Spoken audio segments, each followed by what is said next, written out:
Awa tozali na ntselempene ya suka ya Kinshasa na ngambo ya este. Mapa mazali kosalema awa na farine ya manioko likambo lisalemaka mingi te na Kinshasa pe ekolo Congo démocratique. Ezali eno epesami na kokoso euti na buzangi farine ya blé, kokoso euti na bitumba ya Russie na Ukraine, esika blé eutaka mingi.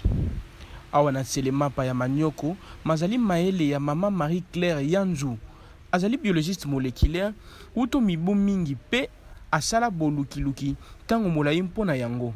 Toyoka mama Marie-Claire Yanzu. Makanisi ya kosala farine ya manioc mpona kosala yango mapa bien ba pâtisserie eutaki na kotala ba mama badakala bazwaka ata sombi farine nene ya blé omona ifaya kopakisaka mwa fufu mpona asala benye na ye po azwa bénéfice mingi mpona farine mpona fufu eza moins cher. Mais okomona d'une manière générale benye wana ezalaka kitoko te nde yango wana natali ndenge baétude mosusu nasalaki mpona na kati ya manioc mpo ngai mpe nanga mobimba ya recherche na consacre yango na baproduit ya manioc.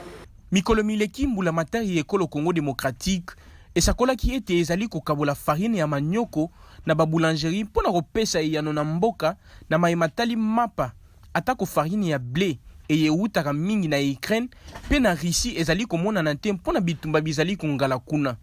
Bon, dans un premier temps, toujours pour soutenir nos productions. Parce que production ya manioko faut ezala ebele.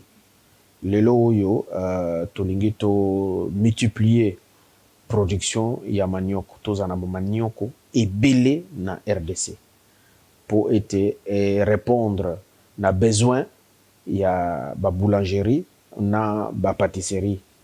Donc tozo ko travailler to sa musala pour production mata mais pe tozo sala musala pour to encadrer batu baye ba ko la farine du manioc panifiable eza n'importe quelle farine te, OK, eza fufu te ke kaka uti manioc niki yango okoti na mapa to okoti na bagato te, eza farine moko spécialisée, eza na ba norme yango, eza na mibeko nango.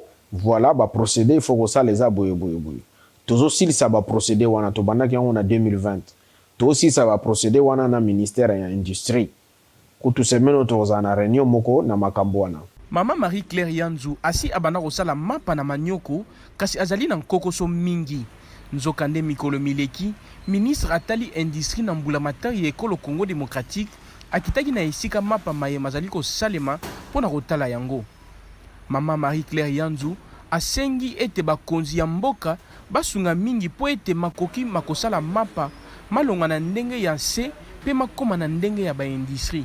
Manioko makoki kozala mpenza ya nompona bikolo lokola RDC pe misusu ya Afrika na eloko ya nkokoso.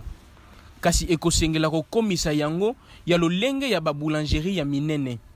Uto Kinshasa, André Ndambi pona lolaka lo Amerika.